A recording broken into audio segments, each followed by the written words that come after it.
Thank you, Tadeusz. It's good to be here with all of you today. Tu Bishvat Sameach, happy Tu Bishvat. I'm here in Jerusalem in the Rehavia neighborhood, and I'd like to share with you a Jewish ecological approach. And I'll start with a story that the Nobel laureate Toni Morrison told about a young boy who comes to an elder woman with a bird in his hands.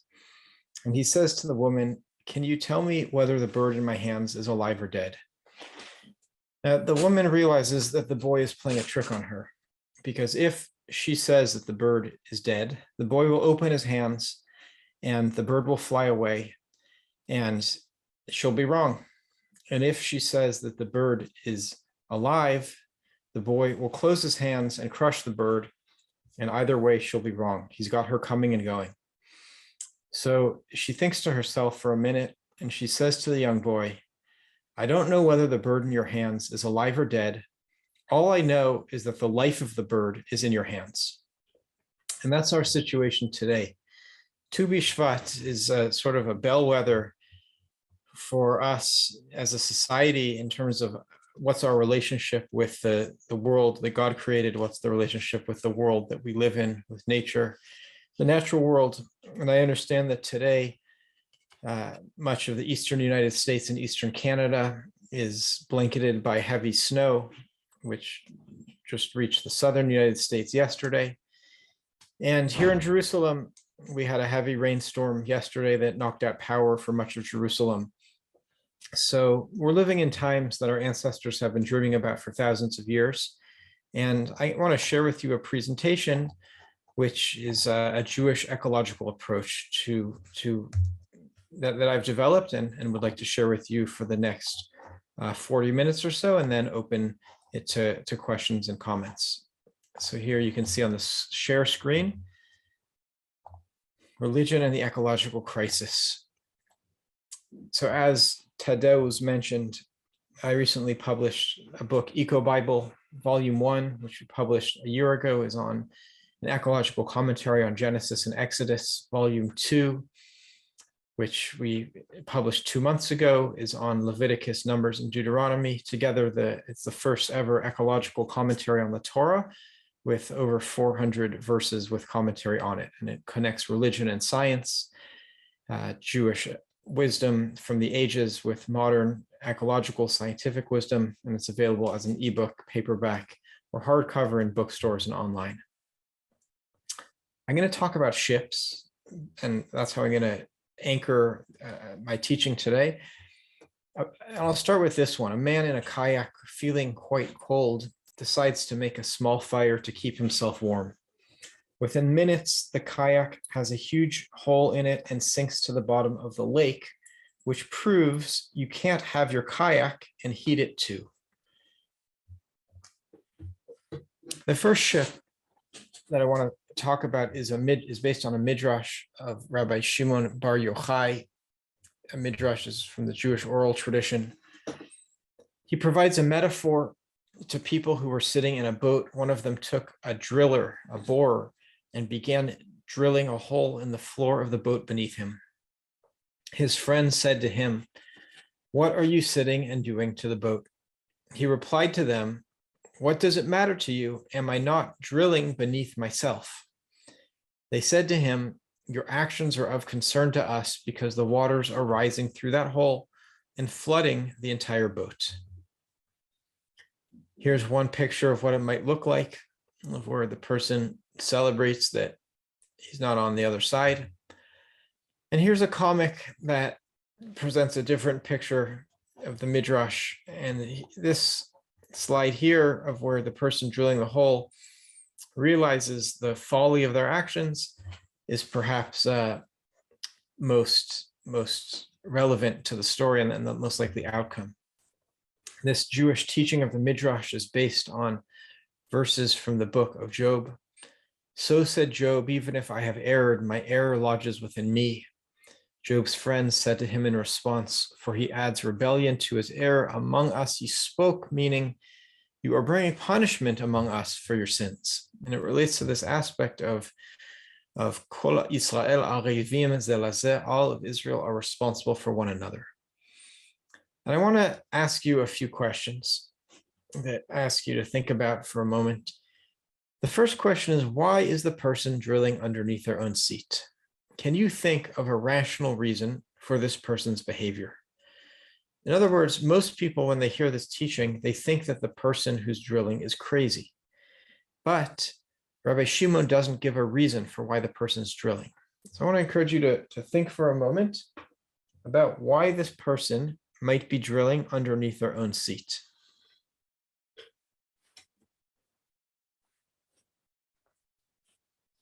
And feel free in the chat to write some ideas that come up for you.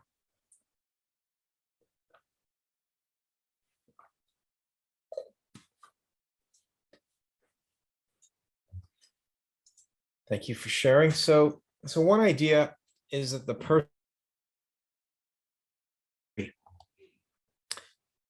So another idea that someone mentioned in the chat is a person who wants water, or someone else mentioned a leak and they're trying to patch a leak. Maybe they want to cool down their feet. That would be another possibility, or to drink fresh drinking water. Another option would be to dig for oil or other non-renewable resources. Or perhaps they want to harvest seaweed.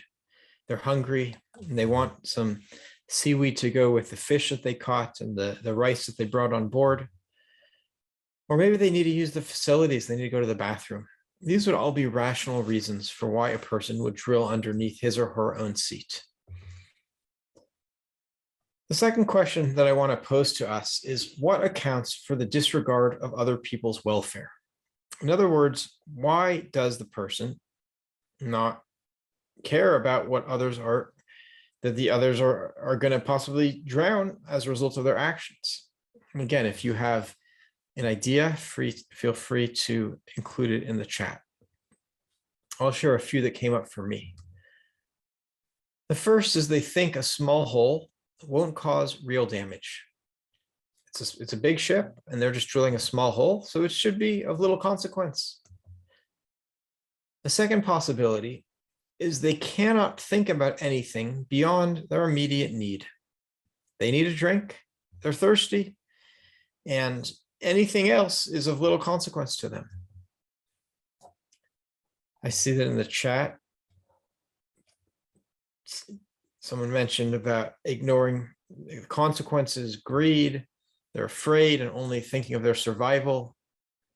They're not going to be impacted in a direct way. So perhaps they think the problem is long-term, and if the ship sinks, it won't happen for a long time. And by the time the impact happens, they'll be off the ship, so they don't have to worry about it. Those would all be reasons for why the person disregards the others on the ship.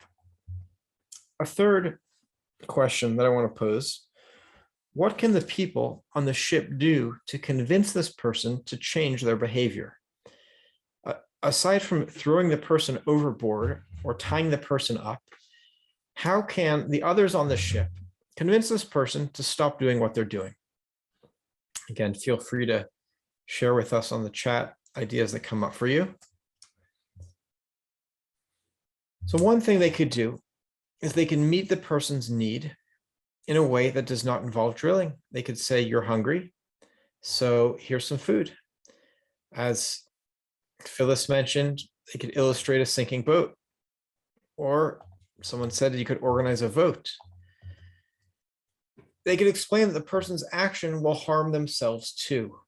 The person is on the ship. They should care about the others on the ship as well. Or they can tell the person that their action impacts other people. It's not just, they shouldn't just be caring about them, but they should really think for others on the ship. Now, someone in the chat mentioned they can take away the person's drill. So that would be a forceful action. But what I'm trying to, in this mental exercise that I'm trying to take us through, I'm trying to think about ways that we can change behavior without forcing someone to change their behavior. And what Marshall Rosenberg in his book, Nonviolent Communication, called different ways of meeting someone's needs with different strategies other than using the drill. So that's ship number one, which I'll call Rabbi Shimon's ship. the second ship is Noah's Ark. You're all familiar with it. The Torah says that the ship was to have 3 decks. And the Midrash in the Jewish oral tradition says the top deck was for people, the middle deck was for animals and birds and insects, and the bottom deck was for excrement or refuse. Now, the question arises, why didn't Noah and his family just throw out the excrement? The whole world was going to pot. And one understanding is that Noah wanted to save the excrement to use as compost and manure after the flood, because one of the first things he did when leaving the ark was to plant a vineyard, and much of the topsoil had been washed away on the ark. And so it's plausible that Noah and his family saved the manure in order to use it as organic fertilizer after the flood. Why didn't Noah go fishing? He only had 2 worms. And if he used them up, there would be no more worms afterward. Which animal was he distrustful of? The cheetah, because he was afraid he was going to be cheated. Where did he keep his bees? In the ark hives. And where did he put the penguins? In the Arctic section. What did the people of Noah's generation do? So a person would go to the market and they would take a peanut and eat it, and they'd go to the next stand and they would take an almond and eat it, and go to the next stand and take a raisin and eat it.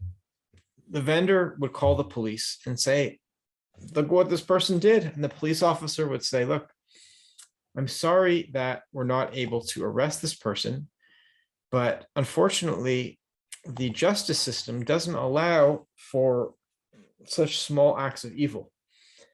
And so we can't do anything about this. And so in the Noah's generation, that was the common practice. And so as a result, the whole society was destroyed because God said it's not sustainable. It doesn't work for human society to operate on the principle of everyone committing small acts of injustice. That's in the Torah, the word is Hamas, or wrongdoing. Small acts matter. Here's the Machane Yehuda market in Jerusalem, where a lot of people today bought dried fruits and nuts for the Tu Bishvat Seder. The third ship I want to talk about is Jonah and the repentance of Nineveh. To refresh your memory, in the book of Jonah, God says to Jonah to go to Nineveh, which is in today Mosul, Iraq, and to prophesy to them, to tell them to change their behavior, or else God would destroy Nineveh. Jonah didn't want to do the prophecy, so he went on a ship to Tarshish, which is probably Tunis. God brought a storm, and the sailors went down to Jonah, who went to the bottom of the ship. And Jonah said, look, the storm's because of me. You should just throw me overboard. And that's what they did, and the storm subsided.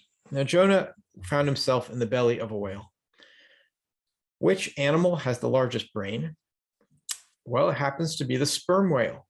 And Jonah was humbled when he went inside it. And according to the Kabbalah, which is a principle of Jewish in the Zohar, the book of the Zohar, the Jewish mystical book, there's this idea of small-mindedness, mochin de katnut, and big-mindedness, expanded consciousness, mochin de gadlut.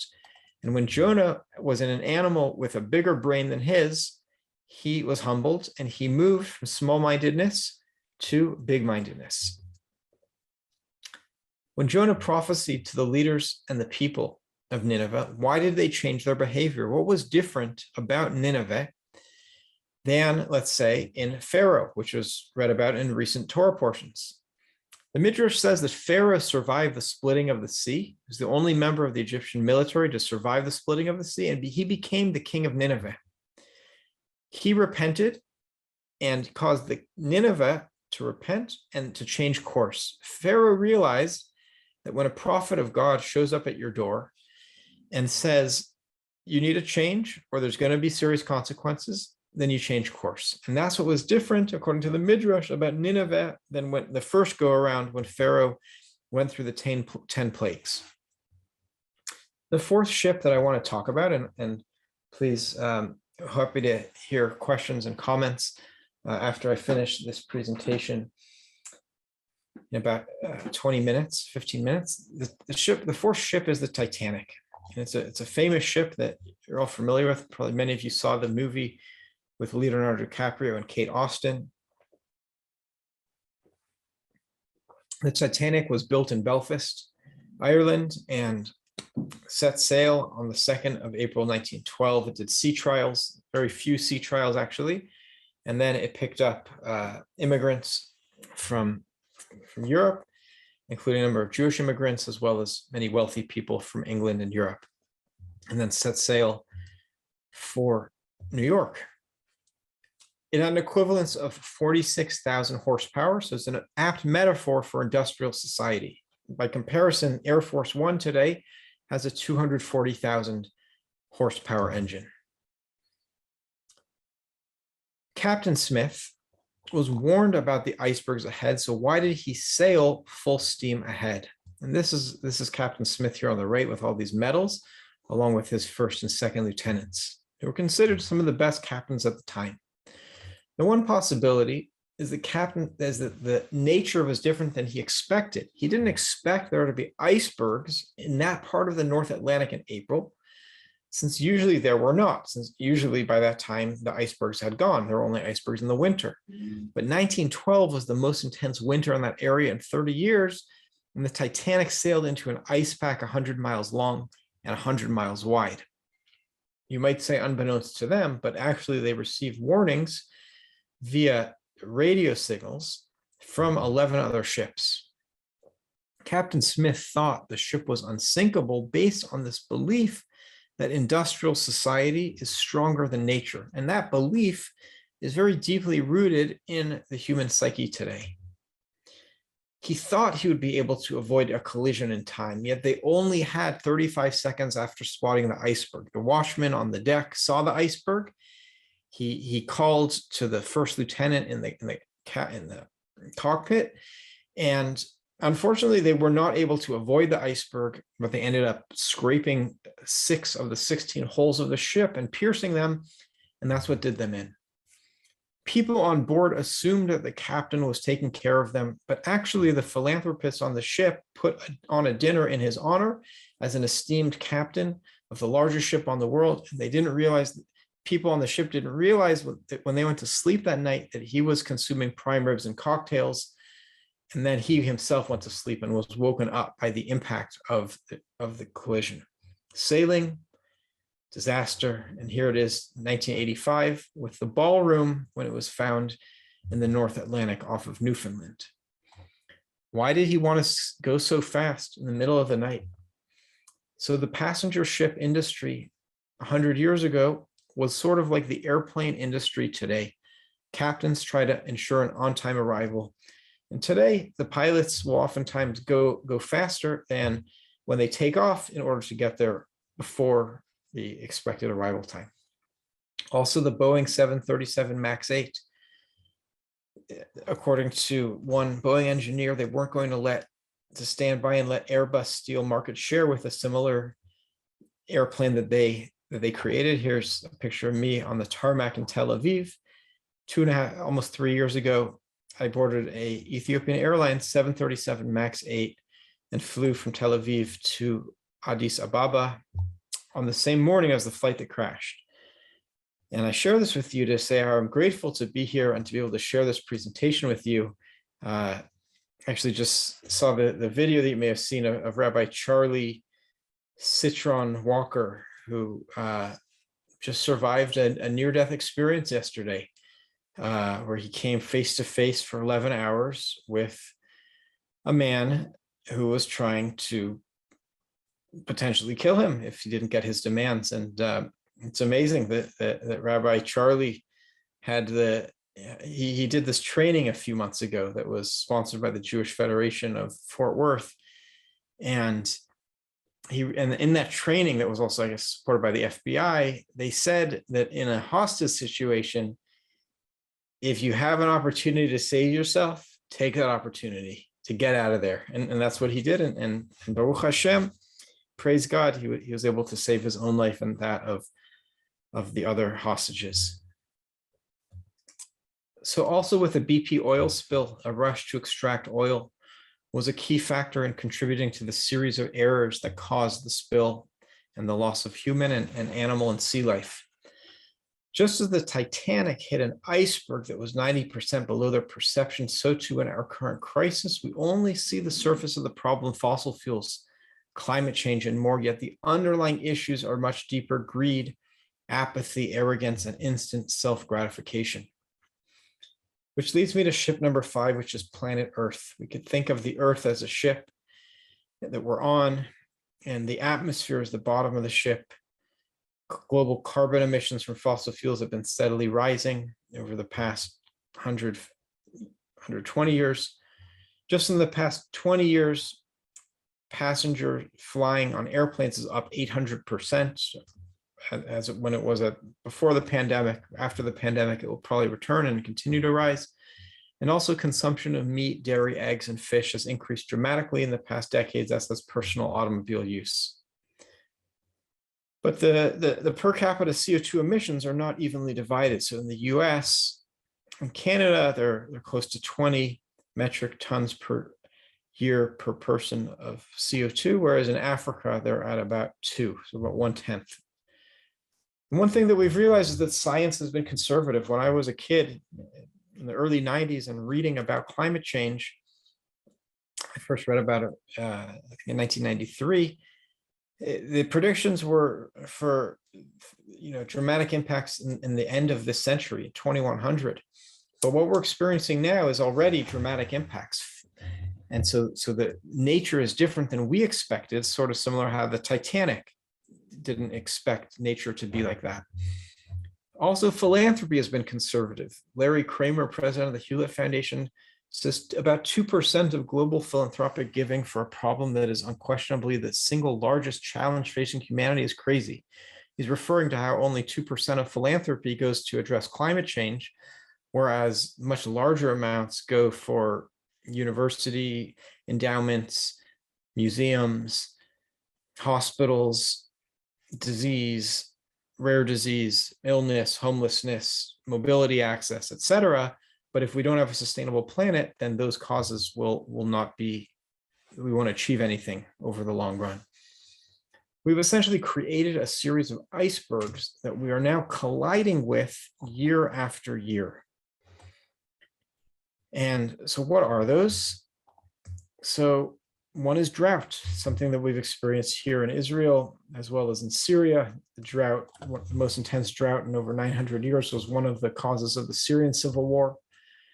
Flooding here in Israel. We just experienced flooding yesterday amidst a major downpour, flooding in a number of different cities on the coast. We're on the ship, and each of our actions affects everyone else. So to bring it together, to bring these ship metaphors together, we're all drilling small holes through our daily consumption. We may have the right to drill underneath our own seat or consume as much as we want, yet it's not wise, in our best interest or spiritually aware, for us to do so. So the person on the ship is us. We're acting rationally to meet our needs and desires, and we're drilling small holes, each of us, through our daily consumption, yet together in the aggregate of billions of people, our actions are crazy and destructive.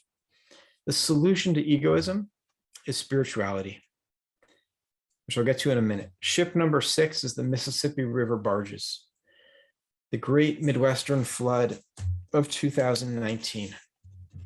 So here we can see a picture of the flooded Mississippi River, the biggest flood in 100 years. It shut down barge traffic on the Mississippi. These are barges that move fertilizer and also grain, and they weren't able to move because the river was unnavigable. It was too high for the barges to go. And so that's an example of how climate change is also impacting the shipping industry. The Earth is messaging, shape up or ship out. Business as usual is no longer possible. Which leads me to ship number 7, Greta's solar ship and the young people's awakening. As you know, Greta went on a solar ship from Europe to the US because she wasn't interested in flying. And she's sailing the ship of the choice of the global climate movement. She has eclipsed Al Gore as the most prominent environmentalist. And a lot of young people resonate deeply with what she's saying. Skipping climate change is worse than skipping school. Stop denying the earth is dying. And a lot of these young people feel it doesn't make sense to go and learn reading, writing, and arithmetic, and when we have to act now to avert danger in the future. That's where we need to invest our energy. Which leads me to the last ship. I'm going to talk about the soul. Ship number 8, according to the Zohar, the mystical text, the human soul is like a ship which is navigating the turbulent waters of this world. The ecological crisis is not about only the birds and the bees, the trees and the toads. It's also about the soul and how we live as spiritual beings in a physical reality. We should be focusing on ensuring the safety and thriving of everyone currently on the ship. But instead, over the past decades, humanity has succeeded in significantly increasing our population, maximizing physical pleasure, and expanding consumer society. Religious teachers can help us to think long-term, moderate consumption, and find greater pleasure in the spiritual and the communal. If we find our pleasure there, then we'll be less drawn to finding it in the physical. So today's Tu Bishvat, and so we can sort of return to this focus on Jewish ecology. Are rabbis and other clergy making enough effort to teach on this topic? And I dare say no. Oftentimes, if rabbis talk about this, Tu Bishvat's the only time they talk about it. But it requires more of an effort than Tu Bishvat. It's not just rabbis, it's also clergy of many faiths. And based on this reality that most clergy don't teach or preach with any regularity on ecological sustainability, my organization, the Interfaith Center for Sustainable Development, has been working to engage clergy on religion and ecology. So here's a picture from an Interfaith Climate and Energy Conference we held in Jerusalem with Catholic Archbishop of Jerusalem, along with a Muslim woman and a rabbi. We also have engaged a group of Bedouin sheikhs here and Bedouin women from southern Israel, together with a group of rabbis. And then we also held 7 conferences in the United States in 7 different cities. This one was held at Catholic University of America in Washington, D.C. We're trying to move the needle with clergy engaging on this issue, and therefore houses of worship and people of faith engaging. Clergy can inspire people to appreciate altruism rather than physical consumption. The act of giving can activate the area of the brain associated with positive feelings, lifting your spirits and making you feel better the more you give, according to studies. Another aspect of the work of my organization is the FaithInspired Renewable Energy Project in Africa. We're working to engage clergy in one project, but here we're working with the Anglican Church in Mozambique. This is the governor, a former governor of Nyasa province in northern Mozambique, together with our project manager on the project. And we're working to engage with them. We're working with the Israeli solar energy company Gigawatt Global. This is an aerial view of the solar energy field that they built in Rwanda, which is actually looks like the continent of Africa. That's why they made this solar field look like that. And it was built in Rwanda at an orphan village that was sponsored by an Israeli NGO. And it's providing, I think, about 6% of the electrical capacity of Rwanda. And Gigawatt Global recently built a similar project in Burundi, which is one of the poorest countries in the world. And we're working together to develop this project in Mozambique, together with the Anglican Church in Mozambique. This is a picture of the land in Mozambique that we're working now, conducting feasibility studies about putting a solar field on this land. Mozambique is one of the poorest countries in the world and was recently impacted by the worst hurricane in its history. So at a personal level, what can we do? So I'll list a few things. One is to compost. By composting, we can reduce the weight of our waste by about 50%. We can also decrease meat and dairy consumption and eggs and fish. Those have a disproportionate effect on our ecological footprint, especially red meat. We can decrease air travel, which is something that people during the pandemic, I think, have done already. And it's such a hassle to travel. I'm happy to say I haven't been on an airplane in 2 years and 2 months. And I've spent most of the time in Jerusalem, and it's gotten to know Jerusalem better and some local sites. We can buy in bulk. Buying in bulk also reduces the amount of packaging that we use. And we can reuse and reduce and rethink about our ecological footprint. Also bicycling, walking, and using public transportation instead of personal automobiles. So to summarize, Earth to humanity, don't take the slow boat to China. Winning too slow on climate change is losing, as Bill McKibben said. We are all in the same boat, and we need all hands on deck, especially the 6 billion people that identify with a religion, which is 85% of the world's population. Another lesson we can take here is we can't trust that the captain will save us. He may not have our best interests in mind. And here's a picture of the leaders of Canada, Australia holding a piece of coal, Brazil, Russia, and former President of the United States, all of whom are firm supporters of oil extraction and expanding the oil and gas industries and coal industries in their countries. The question is not, did my actions change the world? The question is, did I do everything in my power when everything was at stake? And even though climate science is very well established, and there's a 98% consensus of climate scientists that's saying that climate change is occurring and is human caused. But even if we do all of this and it turns out that we didn't have to worry about it, which is obviously not the case, we will still have created energy independence, preserved rainforests, created green jobs, livable cities, renewables, clean water and air, healthier children. But if we don't prioritize our efforts on achieving a sustainable future, then all the other efforts that we're making are going to essentially go down the drain through the holes in the bucket. So thank you for participating.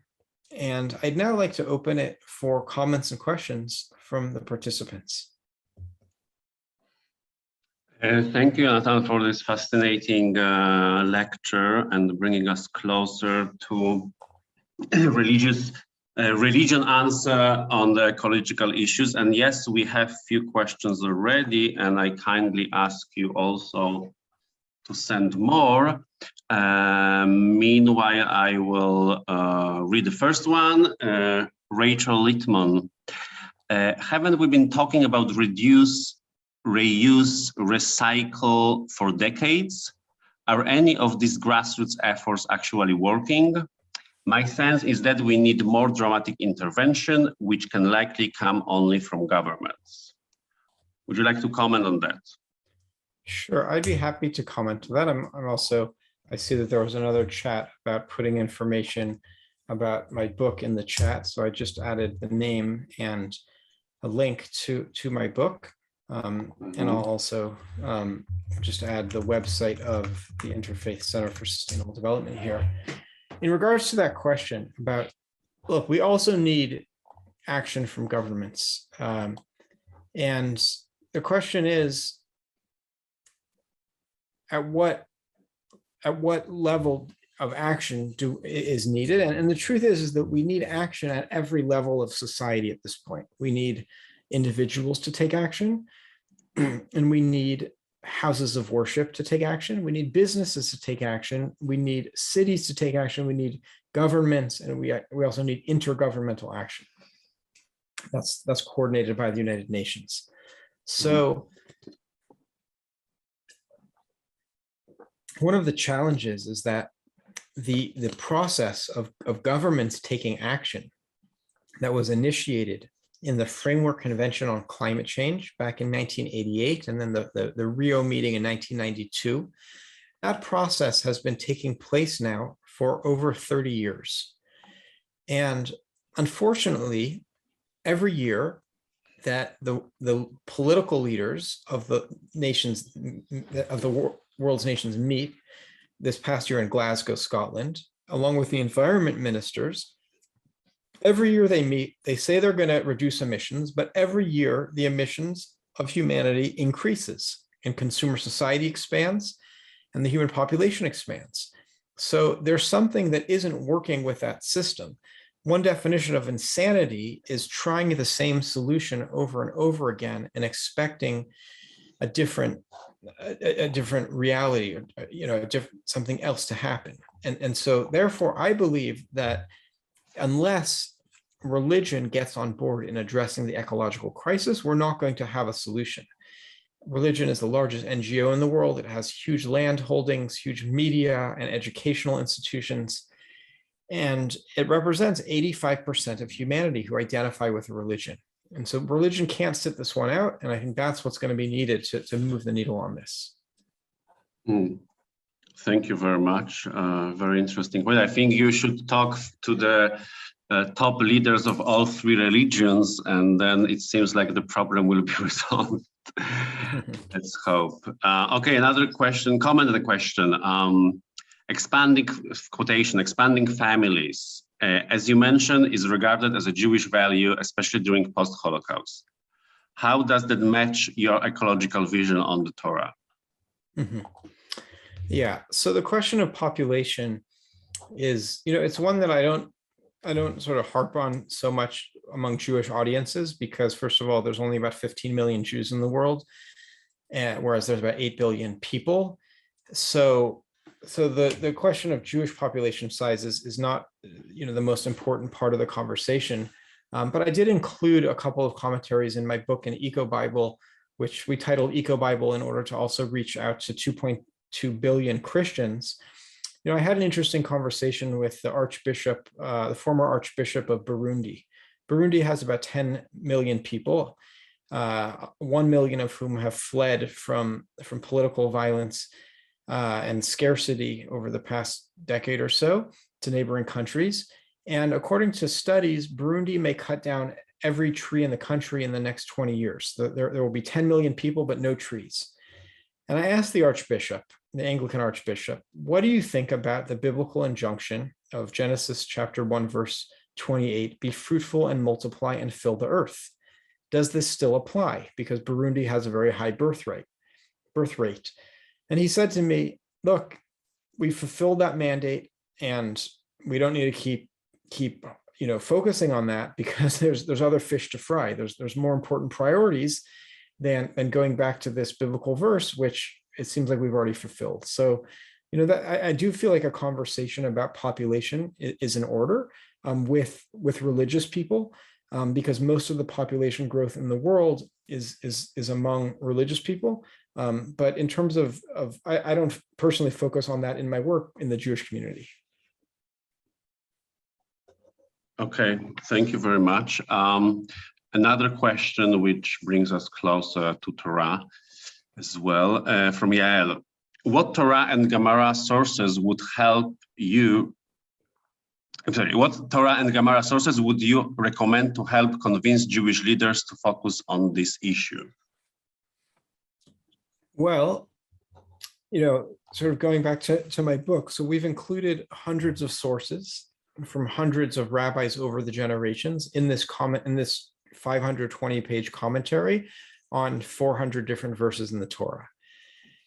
So, we could spend all night together. We could spend the whole Tu B'Shvat talking about these sources, and part of me would actually like to do that. But because there's hundreds of them, and even though people think that Jewish ecology is only about Tu B'Shvat or about Noah's Ark, but there's the sabbatical year, there's the ecological potential of Shabbat, there's Bal Tashchit, the principle of do not destroy or waste, there's agricultural commandments relating to the land of Israel, like tithing and leaving of a portion of the field for the poor. There's, Ben Hehe said in Pirkei Avot, Hafoch ba dekula ba, delve into the Torah, for it's all there. And I think a Jewish ecological ethic has a lot to stand on, and there's a wealth of sources for this. Okay, thank you for this answer. And we have another comment and a question as well from Tina. You mentioned the flood, so we are to think that we are being punished with climate change. If that is the case, would a change in people's morality reduce the bad effects of climate change? Yeah, so it's a good question. I mean, first of all, the flood, there's very deep parallels. And the question, are we to think that we are being punished with climate change? And would a change in people's morality reduce the bad effects of climate change? These are Tina's questions. So Rabbi Yehuda Ashlag, who's known as the Bala Sulam, wrote about 100 years ago about how God has inserted into the laws of nature certain principles. And so, for example, if a person is on a wall and they jump off the wall, then they'll probably hurt themselves. That's just a principle of gravity. And it's not that necessarily that God is causing them to get hurt if they choose to jump off a wall. It's that God has given us free choice. And if we make bad decisions, we'll suffer the consequences of our decisions. I would apply this today in terms of our ecological reality.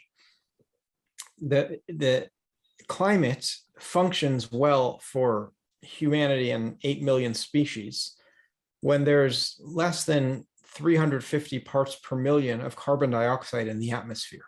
This is a principle of climate scientists. And before industrial levels, it was at about 180 parts per million. We've now doubled the amount of carbon in the atmosphere. I believe it's now at around 420 parts per million. And therefore, we're essentially loading the dice for more extreme weather events. I wouldn't necessarily say that God is punishing us in this idea of, that God is in heaven with like this sort of like Greek mythological idea of Zeus with a lightning bolt. But I would say that God has created a world and God sustains a world that has certain limits, and that is where we're supposed to live in balance. And when we break that balance through a lifestyle that's focused on instant self-gratification, then we get punished. The punishment is a consequence for our excess. It's sort of like a person who wakes up every morning and eats 10 donuts. Sooner or later, that person is going to be sick.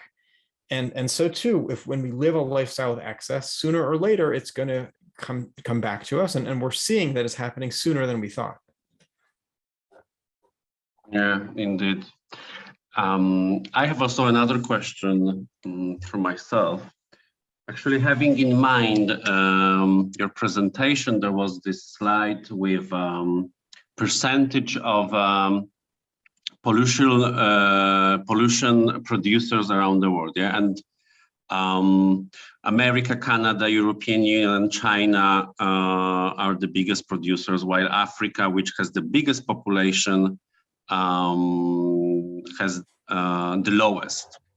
And having in mind as well the fact that Western societies, European, American, to some extent also Chinese, are less religious, let's say, in the last 50 or 100 years than in the past. Yeah, I mean, there is this secularization movement. So how these issues which you mentioned, religion versus ecological issues, might influence that fact? Mm-hmm. Yeah, so it's a good question. I mean, first of all, Africa has 1.4 billion people, which is about a similar population. It's between India, which is 1.3 billion, and China, which is 1.5 billion, even though the African continent is much larger than either India or China. Now, most of the people in Africa are religious, either Muslim or Christian, with some animists. Most of the people in India are religious. And you actually be surprised that in China, in the past couple decades, the Chinese government has sort of relaxed the restrictions on religious practice. And there are now hundreds of millions of Buddhists and Confucius and Christians and Muslims in China. So according to a Pew study, 85% of people in the world identify with a religion. Now, most of them are not in Europe or North America, even though most Americans are Christian, and many of them go to church at least once a month, which makes America the largest Christian country in the world. So even though, people in this webinar might be coming from cities where there's more secularization, but the reality is that most people in the world still have a deep connection to religion. Give me some of that old time religion. And therefore, if we ignore the power of religion, the undertapped potential of religion to affect change for sustainability, we ignore that at our peril. Yes, I have to agree. And I think we all should agree that it doesn't matter from where the change should come, but definitely the change towards our behavior towards the climate should definitely change. Mm-hmm. Okay, the last chance for the last questions. If you have any, please ask. Oh yeah, Yonatan, do you see the last question from Patty, or should I read it loudly? Yeah, I see the question from Patty, who I appreciate the question, and Patty is actually a friend. How is it possible to fight the power and seduction of a capitalist economy, which many non-Western countries are trying to emulate? It's a very deep question. As I mentioned, one of the last trips that I went on was to Nairobi, Kenya, for a UN conference, the UN Environment Forum, which is taking place again in a few weeks. And although because of the pandemic, it's going to be mostly virtual. When I was in Nairobi, Kenya, I saw an American-style mall and some advertisements from KFC, Kentucky Fried Chicken. And the advertisement that I saw on the billboards in Nairobi were advertising KFC. And it was saying, you can get this, you don't have to clean up any of the dishes, and it's finger licking good. And interestingly, KFC and Pizza Hut are actually spreading in many places in Africa. Now, the allure of consumer society runs very deep. It touches on something very deep in the human psyche, which is that it's able to deliver pleasure and to essentially, trigger a dopamine reaction in our brain, and it makes us feel pleasure. One thing we don't realize is that many foods that we eat today are engineered by food engineers. For example, Ben & Jerry's ice cream or Haagen-Dazs ice cream. That ice cream tastes very good. Our ancestors didn't eat food that tasted so good. The reason is because Ben & Jerry's and Haagen-Dazs and other ice cream companies have professionals whose job it is to engineer food that has the exact amount of sweetness and salt and fat and texture such that the dopamine gets stimulated in our brain from eating that. Now, it's difficult to fight such a, when we get pleasure from this type of food, and also with cell phones and smartphones, that also is triggering something in our brain at a very deep level. But that's why I'll go back to the, give me some of that old time religion. I believe that within spiritual practice and spiritual communities, there is the potential for something deeper. One of my spiritual teachers talks about how humanity today is operating at the lowest level of soul. According to the Zohar, the Jewish mystical teaching, there are 5 levels of soul. And actually within each of those, there's another 5 levels. So that would make 25 levels of soul. And consumer society is operating at the lowest level of soul, called nefesh shebenefesh. But as humanity raises its level of spiritual awareness, then we're able to reach a higher level of consciousness. And then KFC and Ben and Jerry's and etc. becomes less appealing to us. We can see beyond the facade of that immediate pleasure, and we can see how we're going to feel 5 minutes later, half an hour later. And that's really actually, it takes me back to Tu B'Shvat, because one of the things that the Mishnah, the Jewish legal text, talks about in relation to Tu B'Shvat, the holiday of Tu B'Shvat, is that this is the day when the majority of rains have fallen in the land of Israel. And it's the day when trees, even though many of the trees have shed their leaves, that the sap begins to rise from inside of the tree. And the sap, according to Hasidic teachings, represents spiritual potential. It represents this innate goodness, this innate holiness and faith within us to do good, to be good people.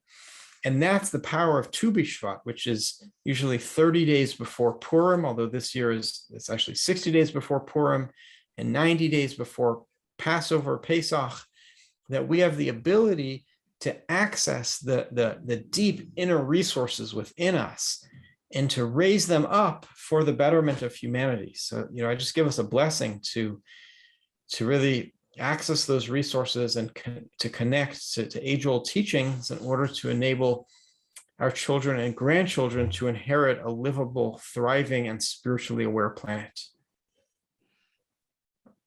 You put it really greatly, you wrap it up greatly. And there was maybe one more question. I saw a comment. I saw a question and a comment, but I will make it shorter. Do you have any message for the Israeli government? As I understand, there are many Israelis with us as well. And regarding as well this issue, do you see any solution for the Dead Sea, dying Dead Sea, actually? Yeah, it's a good question. The Dead Sea is dying or is shrinking. Just to bring everyone up who isn't familiar with the ecological situation of the Dead Sea, the Dead Sea is shrinking by about 1 meter a year because the amount of water that used to go into the Dead Sea is now less. There are 9 million Israelis, 4 million Palestinians, as well as another probably about 15 million Jordanians, Syrians, and Lebanese who are in the Dead Sea drainage basin, which means the area that the waters flow into the Dead Sea, which is actually part of Jerusalem, about a third of Jerusalem. It's not all of Israelis, but a number in that basin. And because of that, and because of industrial use of water and commercial and residential use, as well as because of the mining of potash, which is a fertilizer in both the Israeli and the Jordanian side, the Dead Sea is shrinking. Now, there have been proposed different solutions to try to counteract that shrinking. And also, as it gets hotter here because of climate change, there's also more evaporation of the water from the Dead Sea. So there have been different solutions that have been proposed. One solution was to build a pipeline from the Red Sea to the Dead Sea.